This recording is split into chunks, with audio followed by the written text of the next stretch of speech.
Good morning, everybody, and thank you for joining us today. Despite all the teaching and learning activities that have already happened this week, exams going on, OSCEs, and our faculty focused on learning and teaching yesterday, we are still continuing with our weekly Wednesday webinar. And this month, August, we're focusing on different pedagogical strategies that people have used in the face of old traditions.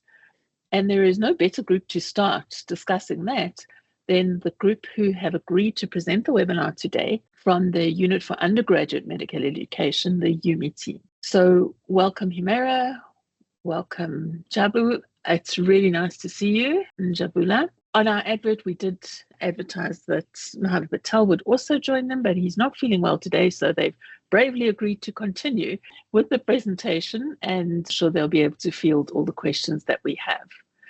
So, Humaira, I'm going to hand over to the two of you and ask if you'll give us a little bit of context and background as to why you had to change what you changed and how it turned out in the end. Thank you so much. So once again, good afternoon, everyone.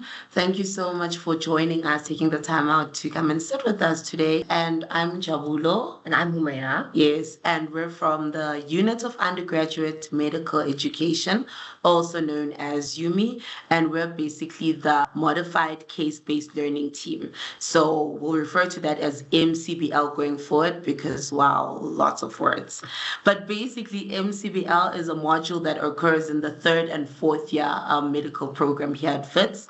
MCBL combines aspects of conventional case-based learning, problem-based learning, and team-based learning. So we use the best of each of these methods and we basically come up with MCBL.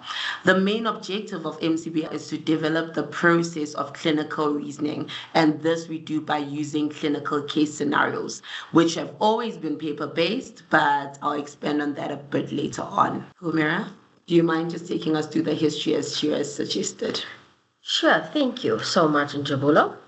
I'm going to give you a basic introduction to conventional TBL. Team-based learning, or TBL, was first pioneered by Dr. Larry Michelson in the 1970s in business education and was later adopted into medical education in the early 2000s to tackle the challenges of passive learning and large class sizes.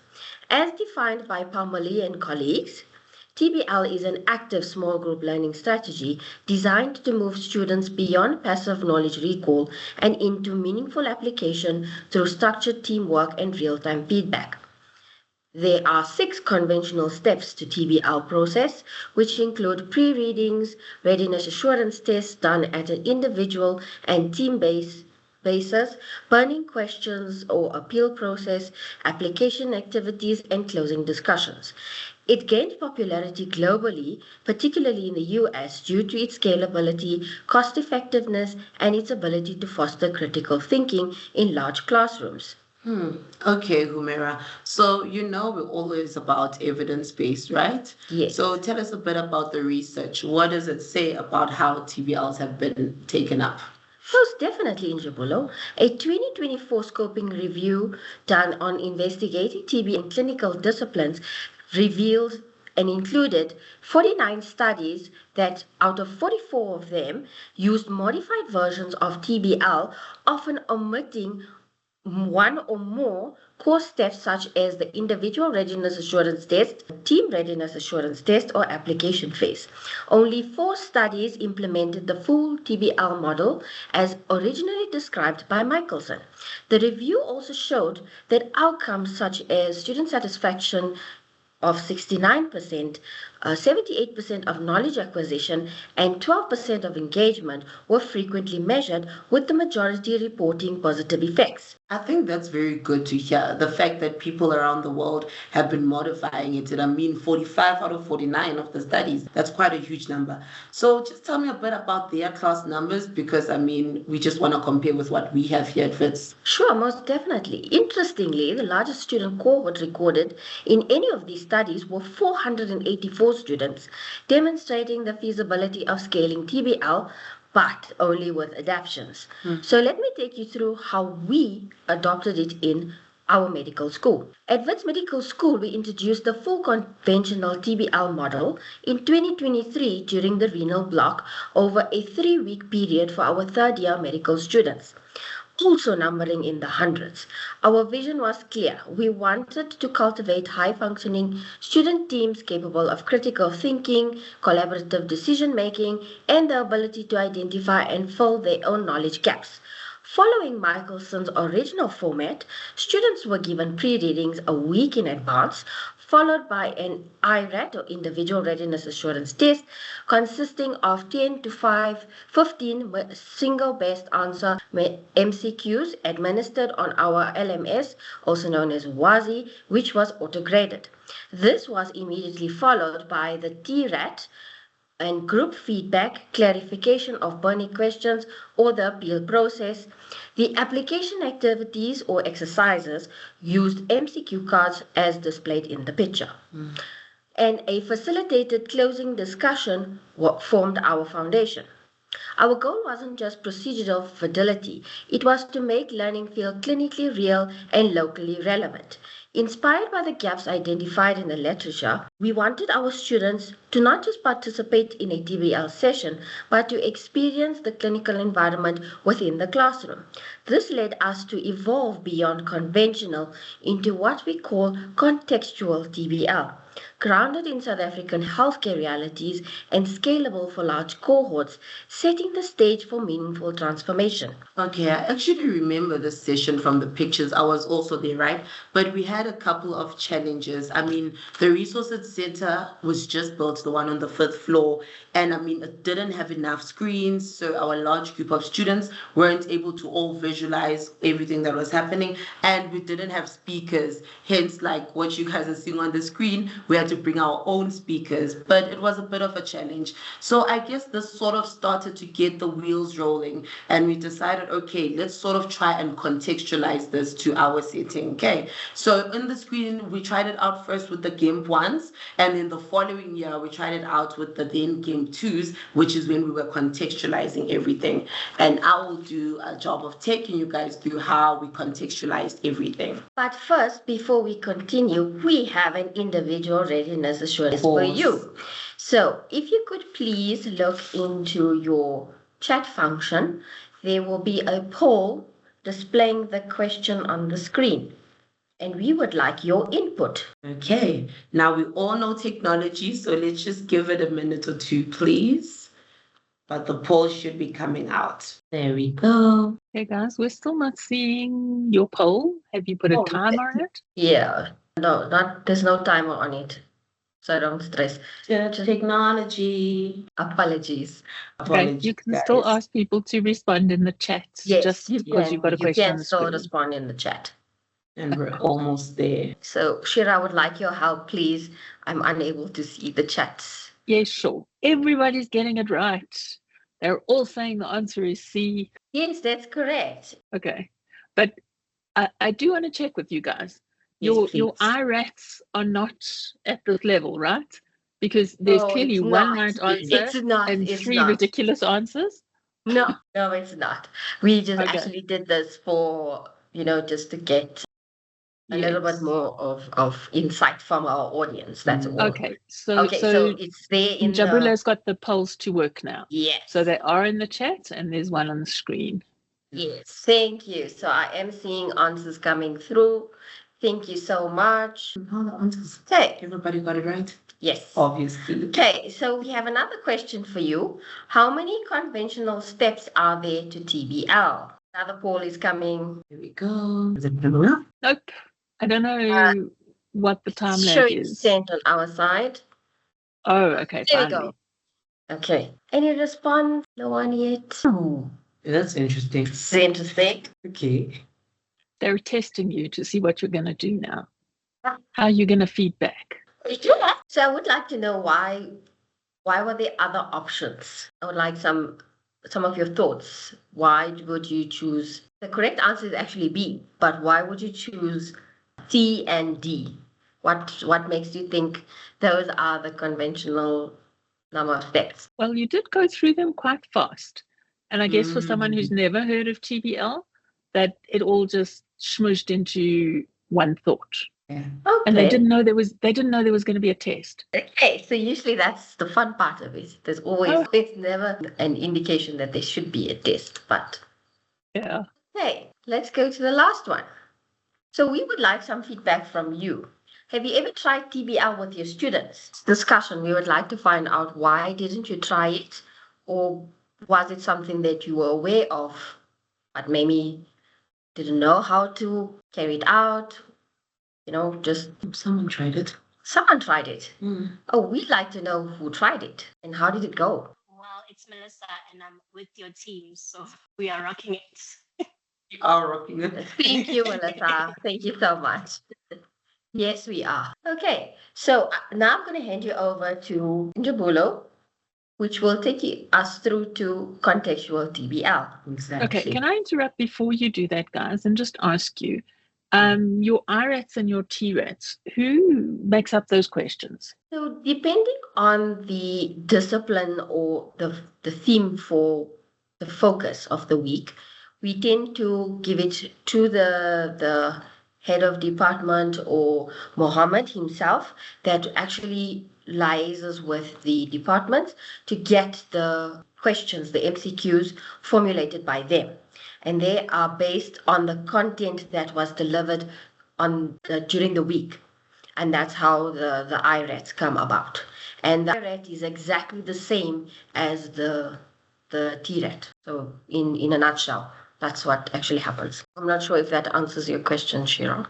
It does. Sorry, I was muted and chatting away. So I did want to ask if you've done any validity studies on your questions that are delivered before your TBL session. Mohammed and I think Aviva, Yes, do the moderation of the questions and the content sometimes, depending on the application activities that are sent through to us prior to us delivering the TBL, to make sure that everything is aligned. Whatever happens in that process, we're not sure. Yeah, so. Okay, thanks for that. Yeah. Thank you. So over to you on Njabulo. Okay, so I'm now going to take everyone through how we decided to contextualize TBLs for our specific setting. So we reviewed the conventional steps of team-based learning and decided not to omit any of them, as each plays a critical role in defining TBL, especially when you compare it to problem-based learning, which are the PBLs. However, we did adapt certain steps to better suit our context and challenges. To begin with, we ensured that the preparation materials were sent out a week in advance. This gave students ample time to engage with the content and arrive at the session well prepared. These materials included lectures from the previous week, content from up-to-date, relevant research papers, and some educational videos. All of this content had to align with the theme of the team. For the IRATs, we encountered technological challenges when students attempted to log in. There's a question. Yes, Shira? Yeah, sorry, I'm not interrupting just to interrupt, but I wanted to find out. It sounds like you gave them a huge amount of work to do before the TBL. So you're saying up to date, you're saying papers, you're saying lectures from the week before, but how many hours worth of pre-preparation do you think that amounts to? So the thing is, Shira, for each TBL, it wouldn't be each and everything that I've listed now. This is just to sum it up, that for the different TBLs, we'll be gathering content from the lectures, from up to date, from basically all these various sources. So we need to be very careful with that because, as you're rightly saying, during the week, they're going through lectures, they have specific time for that, okay? So we just need to give them just enough that will sort of mitigate the gap between what's planned now in the TBL and what they've covered from the lectures. Yes. So at most, it will be 1 or 2 extra materials at most. Okay, but I'm still asking you for a guesstimate of how long you expect a student in terms of time to pre-prepare. So in an estimate of 1 to 2 hours at least prior to them, maybe even a day before, to them actually attending the TBL. It's just covering the content of the week that they've been through already. And 2 hours is even like pushing it. Okay. Okay, great, thanks. Before you carry on, one last question. How do you make sure that they do it? So that's where the whole IRAT comes in, right? Mm-hmm. Because remember, this is a readiness assurance test. So these questions that have been developed, remember, That was the clinical specialist sitting together with Mohammed, looking through, because remember, we have all the different TBLs planned out. We know in this week, this is the theme that we're going for. So all of this is developed well in advance, knowing exactly what's going to happen, and the IRAT is there to actually test the students. So if they perform badly in the IRAT, that gives us an indication of it's either they haven't gone through the content or they need additional help. But basically, that's what the IRAT is for, and that's what happens at the beginning of the session. Okay, and so it's available to them on Ulwazi, and they answer as they're sitting in their groups. Exactly. But then you'll see how we've contextualized and sort of changed that up a bit. Yes. Okay. All right. So I'm keeping quiet now. You can hear. No, I actually welcome these questions. Super helpful. Okay, so for the IRAT, we encounter some technological challenges, right? When students attempted to log in simultaneously to complete the quiz. To address this, we allowed students to complete the IRAT at home the day before the session. The quiz was accessible from 8 in the morning to about 1 minute before midnight, giving students flexibility to plan their time.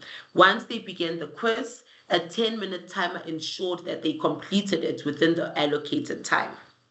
And now, in the TBL session itself, we would then start off with the Team Readiness Assurance Test, which aligns with the pedagogical principle of collaborative learning. The TRAT encourages peer-assisted clinical reasoning, helping students reach a shared understanding of the question. It's important to note that the IRAT and the TRAT consist of the same set of questions like Humaira said earlier, but the difference lies in the format. One is completed individually to assess baseline knowledge, and the other is completed collaboratively to reinforce understanding. So we consistently observe that students performed better in the TRAT, benefiting from collective reasoning of their peers. Another significant adaptation that we made in the structure of the session was when Humaira mentioned earlier that we first hosted all 373 students in a single venue. We found that we encountered lots of logistical constraints, right? And that's basically the limited availability of venues. And this venue that I'm referring to is the large resource center up on the 5th floor. So we decided to actually develop two alternative formats, one being the mini TBL and the other being the online TBL. So I'll get a bit into the mini TBL and how we tackled that. As the name suggests, mini TBLs involved breaking down the large TBL session into smaller, more focused units. This approach aims to enhance student engagement, promote deeper learning, and better assess clinical reasoning. The first step in this mini TBL was for us to split the class. So we divided this large group of 373 students according to their existing clinical skills groups. These groups, when divided, were now A to E, and they each contained approximately 90 students. We then further subdivided these groups into smaller subgroups. So group A, for example, would have group A1 to group A9. And within the smaller subgroups now, we'd have 7 to 9 students. While existing group dynamics did present challenges and advantages, students learned to navigate these interpersonal dynamics so that they could complete the application activities within the allocated time. Remember, each of our TPLs can run for a maximum of 1 hour and 45 minutes. So each group was required to deliberate and reach a consensus before submitting their activity. And of course, this made sure that teamwork was happening, the fact that they had to compromise and they have to listen actively. All of these skills are very essential for lifelong learning and professional practice. These activities also reinforce the idea that collaboration does not require personal affinity, but rather a shared commitment to the task. So with the class split into smaller groups, we could utilize alternative venues, such as some of the seminar rooms across medical school and education campus. And now this allowed us to run 4 concurrent TBL sessions. Step 2 now, we had to make sure that we can secure a content specialist. So when we did it conventionally in the large venue and had 1 content specialist, that worked out. But now, with 4 separate venues, we face the challenge of sourcing multiple specialists. And I mean, as we all know, given the demands of clinical work, it was not always feasible. So we turned to technology to bridge this gap. We requested a single content specialist to record voice notes clarifying key concepts or responding to questions that arose during the session. These recordings were then played by the generalist facilitators in each venue. This method proved highly effective.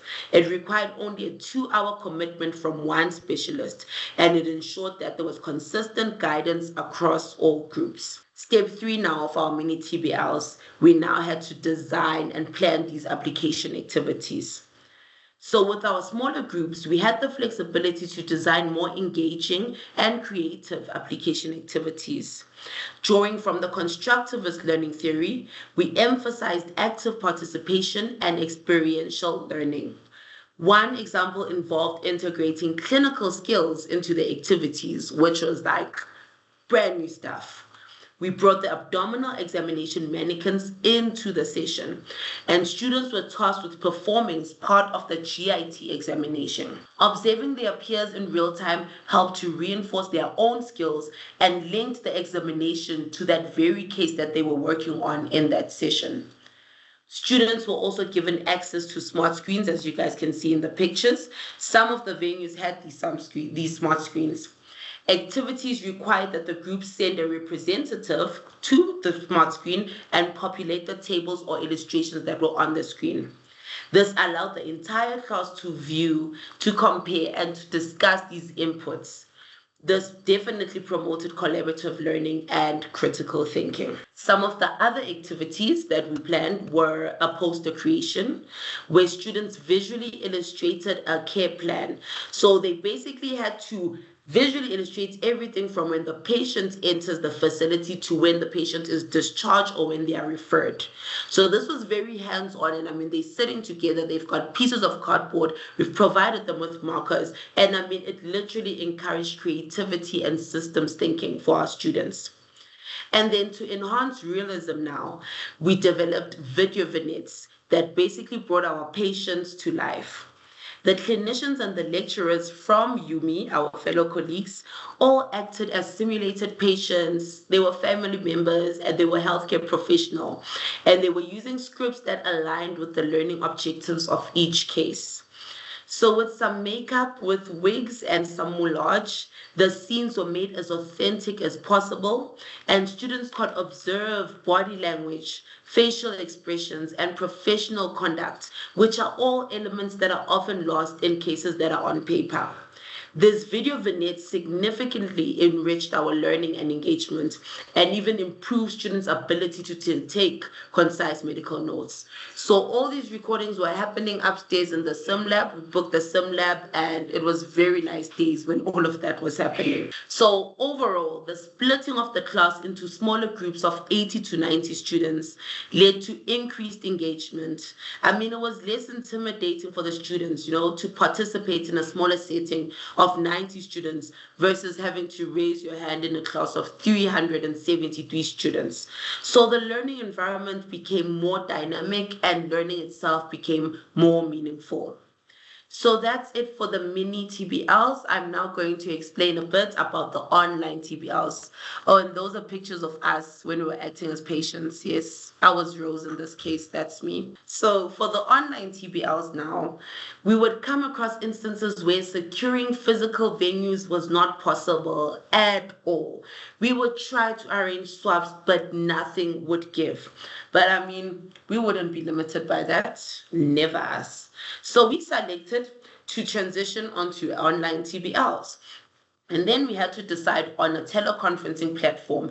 And we found that Microsoft Teams was the easiest for us to use because it was capable of hosting about 90 students per session, and it literally has minimal disruptions. So we would then make sure that we had 4 separate meeting links that were created and shared with the students in advance. So these would go out in the same announcement where we're sending out the preparation materials. On the day of the session, students would be logged in from home, from campus, wherever, and then each meeting would run concurrently. We'd have breakout rooms used in the meetings to facilitate discussions. Students were randomly assigned to breakout rooms to deliberate on specific concepts. They shared screens, they made notes, and they collaborated to reach a consensus. And then we tell them that a representative from each group would have to present the findings to the main meeting. We have to ensure that our facilitators rotate through the breakout rooms, offering guidance and monitoring the engagement. This ensured that students felt supported and had access to real-time feedback. The facilitator would also be able to see what was happening on the chat, so they could also go into the breakout rooms depending on what was happening in the chats. Another thing that we did in our online TBLs was to incorporate interactive tools such as the polls and word clouds. And I mean, we just had an experience now with the polls in this little TBL of ours. But on the screen, you can also see one of the word clouds that we used during our sessions. So the main purpose of this was to maintain that engagement. So they're not just engaging when they're in the breakout rooms, but even when we're together going through the case, there's engagement. So these tools provided immediate insights into the students' understanding and highlighted any areas that needed clarification, which then the generalist would be able to clarify on right in that main meeting. Application activities in the online format mirrored our modified case-based learning approach, which is the MCBL that we normally do. So we focus on discussion-based questions rather than the multiple choice formats. So if you guys can recall from the earlier pictures, you saw students picking up different colored papers with A, B, Cs. That's the conventional TBL in which most of the questions are MCQs. So for us, we wanted students to get to discussing what the problems actually was. And I mean, this shift supported deeper learning and clinical reasoning. Ultimately, the move to mini and online TBLs positively impacted both student learning and our facilitation. It allowed us to be more creative in designing application activities, and it made it easier to schedule sessions more frequently. But I mean, we still had to bear in mind that TBL fatigue is an actual thing. So we can't be having TBLs each and every week, and we normally have them on Fridays.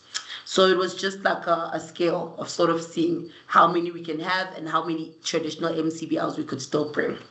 So I think I'll hand over to Humaira now, who will basically take you guys through an application activity right now in this session. Thank you so much, Njabulo, for the informative discussion. So I would like to now hand over to you guys to our application activity. Let's discuss how we could run a TBL for your module in your specific discipline. And we would like for you to identify some challenges that you might encounter during this process. So you guys can have a few minutes to discuss and I mean, we haven't formed breakout rooms for this one. Yes, so I think anyone who is willing to share, how they could potentially run this, we're willing to sort of spitball it. So tell us what you're thinking. And not that we're the experts or anything, but yeah, we could give some guidance as necessary. Shira, in your PG dip classes, would you run TBLs? Yes, sure. I was waiting for we have people who work in laboratories here, people who work in smaller groups. So, I mean, it is definitely worth thinking about. But in actual fact, if you think about it, TBL is, in essence, a small group collaborative methodology. And we do that, not necessarily in the exact format that you've described, but the classes are small enough. I think one of the most impressive things that you've done is you're working with huge numbers of students, and trying to get them to collaborate and be active is difficult, because how do you give feedback? All students want feedback straight away, whatever they do. And in this way, you're encouraging students to do things for the sake of learning rather than for the sake of getting a mark. Exactly. And that's actually quite a difficult thing to do. Yeah. I mean, that in itself has been very challenging, because when we're still trying it out, for some of the IRADs, we decided, okay, let's not allocate marks to it. But sure, as you all know, marks are the biggest driver, So, I mean, when it started in and we were contextualizing, then we made sure that the IRADs all have marks and the TRADs have marks. But very, very difficult. I completely agree with you, Shira. Is there anyone else maybe who can potentially be willing to give this a try? Because I mean, like I said in my earlier discussion, right, TBL is a TBL. It differs from PBL, and it's all these steps that come into it. And like I said, when we were contextualizing, we thought we need to have these steps in because we literally found value in each of these steps. From the IRAT, based on Shira's question earlier on, we wanted to assess, are they ready for the session that they're going to be in? Once they sit it together, do the marks improve to prove that they are collaboratively working together in the TRAT, and then with the application activities, just making those case-focused activities rather than MCQs. So I think if no one wants to share, it is good to just always think about it as it's a TBL, there's a standard format, but try by all means to include all these different parts. You can adapt them, but try to include them because those different elements are what essentially make a TBL. Yes, Shira? I'm going to jump in and just ask you, what happens if a student fails an IRAT? I mean, are you going to exclude people from attending the session even if it appears they haven't prepared? No. Well, we actually have had no student that actually did fail.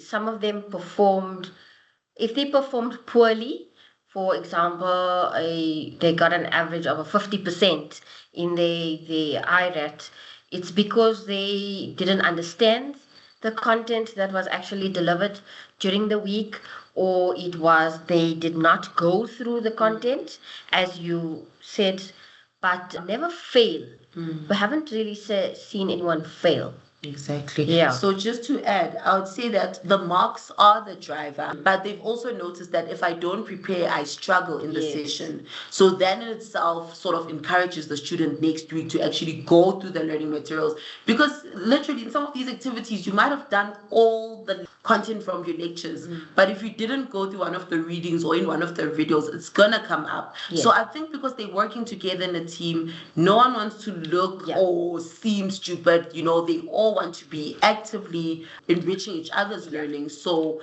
it sort of encourages them to prepare, and we haven't really had those kind of issues. Okay, is there anyone else that's going to try? Should we move to the wisdoms? I'm not sure. Shira, is it okay with you if we can move on? We're almost done, actually. Yeah, sure. Maybe the brave people will think about it and we'll talk at the end. Yeah, exactly.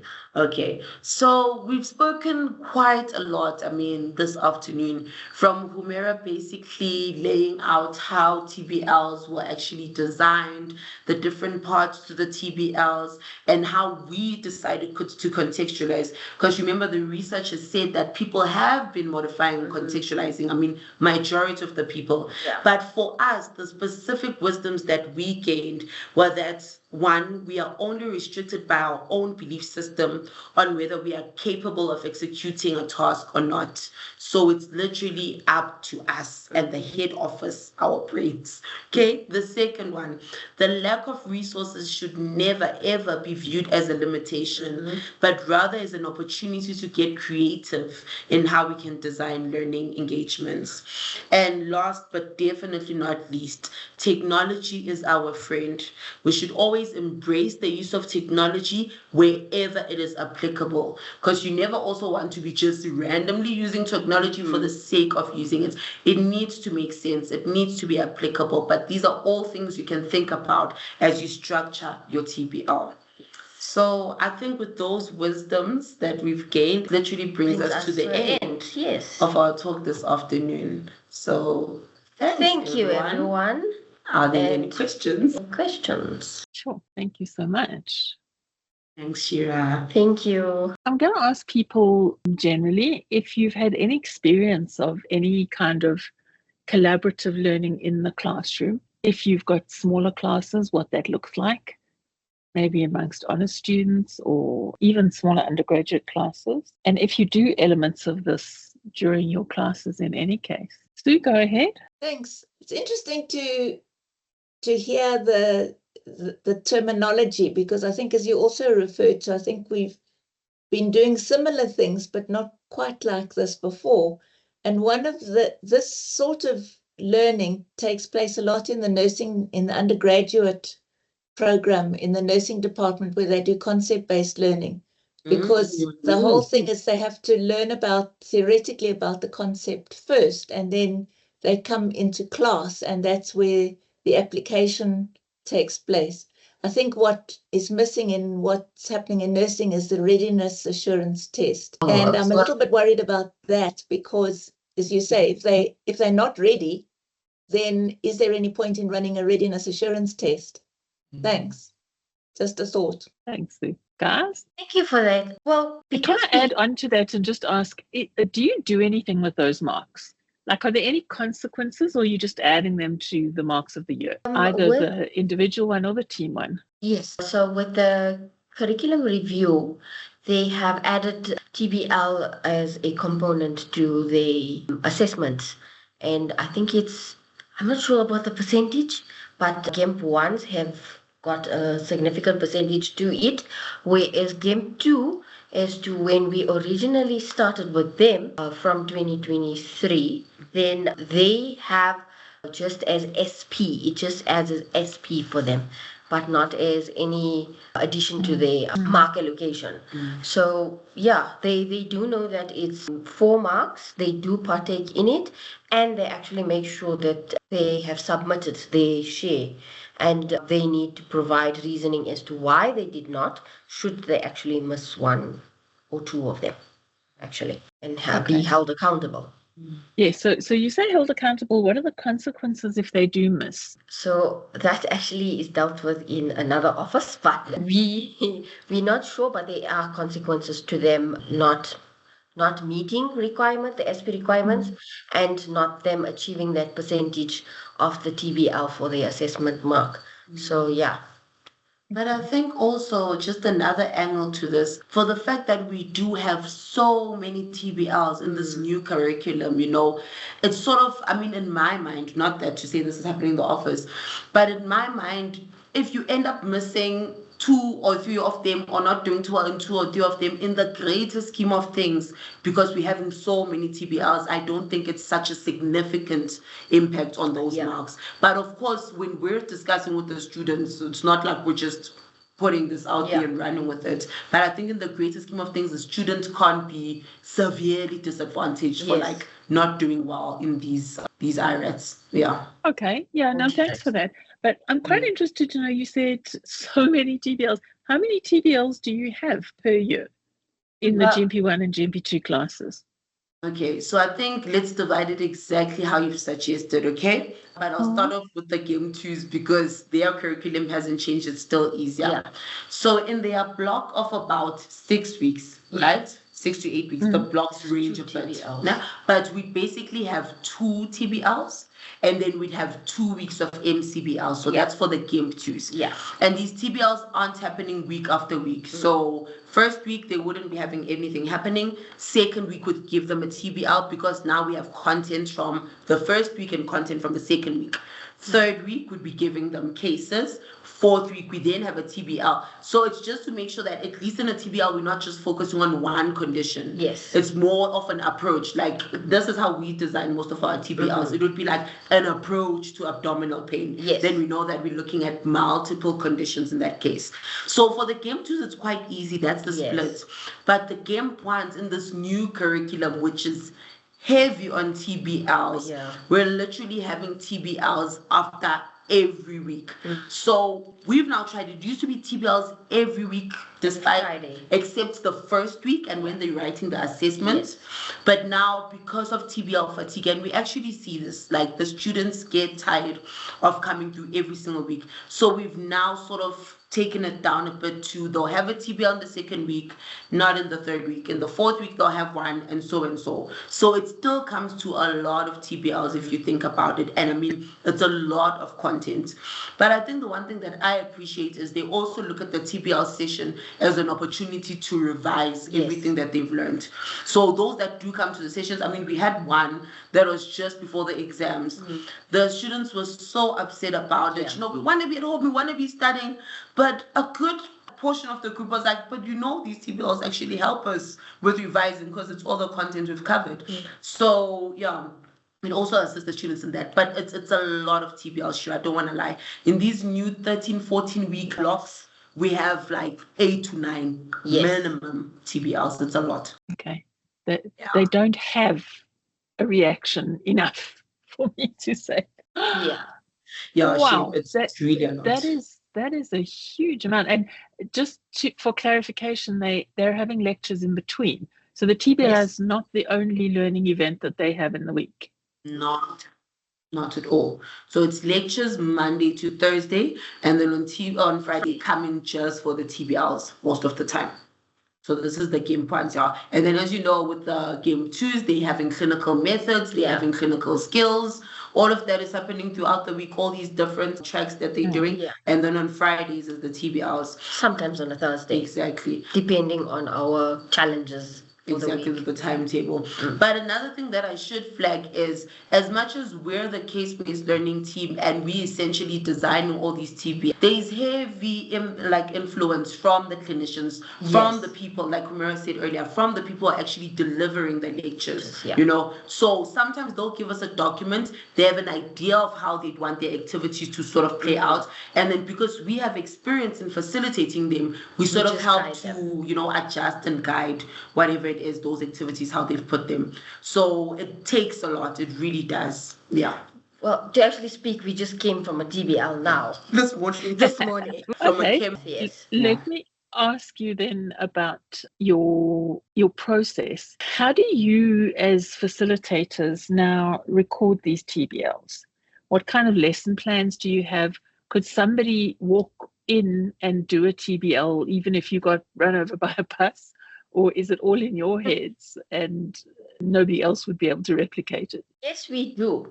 So we've been using Saluti's initial template of how TBL was structured, and then we give this to our specialists and heads of department as to when they want to actually carry out and structure their TBL. They use that outline and format and develop their TBL per their content, aligning to what they've been taught for the week. And then we've actually used that template throughout since 2023. And there are times where we have to modify it and align it to the content of the week. Because of the multiple changes that we've had, we have to sometimes either omit, take out completely, or, you know, like adjust or adapt it according to what's being taught through the week. And I think we've been using that. There's no standard format yet. I think we're going to be developing one soon. Yeah, and... But just to add, I think this template that Humaira is referring to is basically the facilitator's guide. Because I'm trying to answer this question that if someone is just to walk in, you know, would they be able to facilitate? So definitely, like we said, it's not just content specialists. We have lots of generalists as well. We see us as the generalists as well. So we make sure that after actually planning out the TBL as a team, getting all the inputs, we then form what we call a facilitator's guide. So we then send this out in time, like well in advance, to everyone who's going to be joining us. Not everyone, the facilitators that are going to be joining us in the session. And like I said, we would have gone through all the checks, went to the specialist and back. This is now the final version. Gets sent to the people who's going to be assisting us with facilitation. And then with that in hand, it's also easier to get the session going. And I think it also helps for standardization. Because if we're in the different venues, then at least we know, yes, we're all doing the same case, but we're all also, you know, prompting and probing in similar ways, because that's the level of detail we sort of get into with the facilitator's guide, you know. So we do have a facilitator's guide. That's terrific. So how many facilitators do you need for a TBL? I think that's a great question, right? So in our mini TBLs, because we have the smaller groups, we'd have one main facilitator who can still be a generalist, but supported with two co-facilitators. So that's a total of 3 facilitators for a group of about 80 to 90 students. So if you do the whole group together, then you need a lot of people. Yes, exactly. We do. So the standard would be 4 facilitators per venue or per room, and then we'd have 2 or at least 1 co-facilitator supporting the facilitator with questions, discussions, comments, things like that. But terrific. I mean, sorry, Shira, just to add, I think the reason why it works so well is, remember, the TBL relies heavily on the students discussing things amongst themselves. So with one co-facilitator mainly asking that main question, these 2 or 3 co-facilitators on the sides, of course, are walking close to the groups, sort of hearing how's the discussion helping here and there. But the main drivers, it's literally the students driving their own learning in these sessions. We're just there to guide them through the content, basically. Sure. And I mean, I think that that's an important thing too, especially if you're recruiting facilitators from departments. Yes. They need to know that they're not there to answer questions, which is quite hard for a lecturer to actually do, rather than a facilitator. She was so hard. And I think this is one thing that I particularly commend Mohammed for, because these facilitators that we normally use, right, are people that we would also come and assist us when we have our MCB sessions. So he goes through an actual 2-day workshop, of making the differences quite clear between facilitating and lecturing. Yes. So we all go through that workshop, even us who are here all the time, every year. But it's just to sort of cement those little differences and to ensure that people facilitate and not lecture during, whether it's an MCBL, whether it's a TBL. Yeah, I think that that's a really important skill to learn.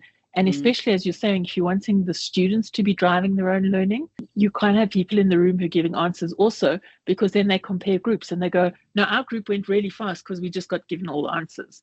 And then everyone from the other room gets all upset and says, we didn't have the good one this time. Yeah. So you do need some sort of consistency in what your facilitators are doing, especially if you're not in the same room together. Yes. Agree.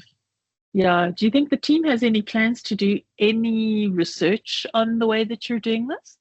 Mohammed is pushing that, and it's in the pipeline somewhere. We actually did forget to mention that this was one of our coffee talks that was delivered at the SAHI conference. So we might be considering doing this as part of research. It makes perfect sense, because from the research that Humaira was referring to, people have been recording how they've been doing it. So, why not for us? So, definitely, sure. Yeah. Definitely. No, admittedly, I think that it's really useful, especially if you want to now really produce evidence of the claims that you're making. Things like it does improve clinical reasoning, or it does improve critical thinking. Yes. If you're making those sorts of claims, the literature makes the claims, but we need to be saying that in our context that it is working in that way. So I think that if you are, going to justify it and try and promote this as a particular way of learning, then those are things maybe that your team will start to investigate. Yes. Yeah, tons of work to be done, right? Yes. Yes, true. Okay, we're having a 3-way discussion. I want to know if anybody else has any questions. Just us. I don't know, Shira. I'm going to put Melissa on the spot because she is part of our team. As much as I think, Mel, we've covered most things, but I don't know, from your point of view, do you have anything maybe to add? Thanks, Njabulo, for that. But no, I think you guys have covered everything. Thank you. All right. Thanks, Thank you. Great. So I'm going to thank you very, very much, both Humaira and Njabulo, for stepping in. And you can tell Mohammed you did a great job in representing what the unit is actually doing.